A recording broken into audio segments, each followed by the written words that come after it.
C'est un séisme, une onde de choc qui fait trembler les fondations du football africain. Imaginez, vous vous battez sur le terrain, vous suez sang et eau pendant 120 minutes, vous marquez ce but libérateur en prolongation, vous soulevez le trophée devant tout un peuple en larmes et 2 mois plus tard, on vous annonce que vous n'êtes plus les champions. Le Sénégal, vainqueur sur le rectangle vert, vient de se voir retirer son titre de la CAN 2025 par une décision administrative de la CAF au profit du Maroc. C'est du jamais vu dans l'histoire du sport moderne. Un titre gagné au talent, mais perdu dans les bureaux. Mais alors que le peuple sénégalais crie à l'injustice, une autre nouvelle vient de tomber et elle concerne l'homme qui a placé la Teranga sur le toit de l'Afrique. Aliou Cissé, le lion mythique, a enfin trouvé son nouveau terrain de chasse. Et croyez-moi, personne ne l'attendait là-bas. Aujourd'hui, on déballe tout. Le scandale de la CAN, les coulisses de la décision de la CAF et surtout le nouveau défi colossal d'Aliou Cissé avec les Palancas Negras de l'Angola. Attachez vos ceintures, c'est parti pour un condensé d'actualité footballistique explosive. Revenons sur les faits, car ils sont lunaires. Sur le terrain, lors de la finale de la CAN 2025, le Sénégal a montré pourquoi il reste l'ogre du continent. Un match tendu, une bataille tactique et finalement ce but salvateur en prolongation. Score final 1-0. Le Sénégal est sacré champion d'Afrique pour la 2e fois. La fête est totale à Dakar. Pourtant, cette semaine, la CAF a lâché une bombe. Suite à des recours et des décisions administratives encore floues, le trophée a été officiellement attribué au Maroc, le pays hôte. Comment est-ce possible? Comment peut-on réécrire le résultat d'un match 2 mois après le coup de sifflet final? Cette décision crée un précédent dangereux. Pour de nombreux observateurs, c'est un coup de poignard dans le dos de l'éthique sportive. Le Sénégal se sent spolié, volé.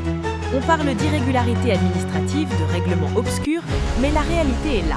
Le vainqueur officiel n'est plus celui qui a marqué le plus de buts. Dans ce climat de tension extrême, le football sénégalais avait besoin d'une voix, d'une figure de proue. Et c'est là que le destin d'Aliou Cissé bascule à nouveau. Pendant que le Sénégal se bat juridiquement pour son honneur, son ancien guide, Aliou Cissé, ne reste pas les bras croisés. Après son départ de la sélection nationale, tout le monde se demandait où ira El Tactico.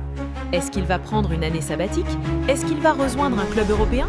La réponse est tombée, c'est officiel, Aliou Cissé est le nouveau sélectionneur de l'Angola.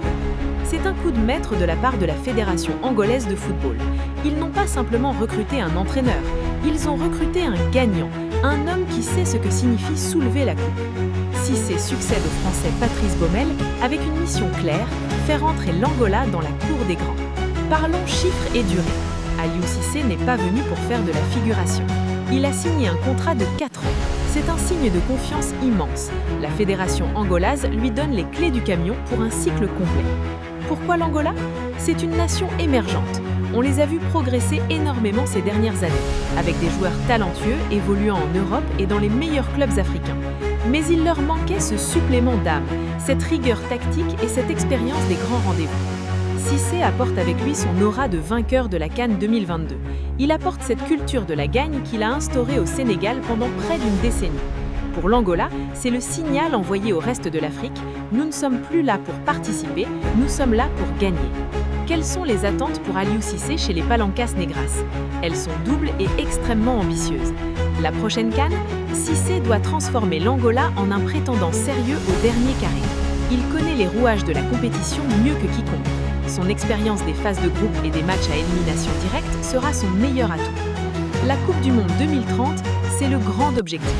L'Angola veut retrouver la scène mondiale. Avec l'élargissement du nombre de places pour l'Afrique, les Palancas Negras croient dur comme fer en leur chance. Et qui de mieux qu'un homme qui a emmené le Sénégal en 8e de finale de Coupe du Monde pour mener ce projet? C'est un défi immense. Passer d'une équipe comme le Sénégal, constellation de stars, Mané, Koulibaly, Mendy, à une équipe en construction comme l'Angola demande une capacité d'adaptation phénoménale. Cissé va devoir prouver que son système peut fonctionner partout. Analysons un peu la situation. Le départ de Cissé vers une autre nation africaine montre que l'expertise locale est enfin valorisée. Pendant trop longtemps, les sélections africaines se sont tournées vers des sorciers blancs venus d'Europe. Aujourd'hui, un technicien sénégalais devient le sauveur attendu en Angola. C'est une victoire pour le coaching africain. Cependant, on ne peut s'empêcher de se demander, le Sénégal n'a-t-il pas fait une erreur en laissant partir Cissé, surtout au moment où la CAF vient bousculer la hiérarchie avec sa décision sur la CAN 2025? Le Sénégal perd son titre et son général la même année. C'est une fin de cycle brutale. Le football africain nous offre une fois plus un scénario digne des plus grands films. Entre l'injustice ressentie par le Sénégal pour le retrait de son titre de la CAN 2025 au profit du Maroc et le nouveau chapitre passionnant qui s'ouvre pour Aliou Cissé en Angola, l'actualité est brûlante. Aliou Cissé réussira-t-il à faire avec l'Angola ce qu'il a fait avec le Sénégal? Est-ce que les Palancas Negras vont devenir la nouvelle terreur du continent sous ses ordres? Et de votre côté, que pensez-vous de la décision de la CAF d'attribuer le titre au Maroc après la finale? Est-ce une décision juste ou un vol manifeste?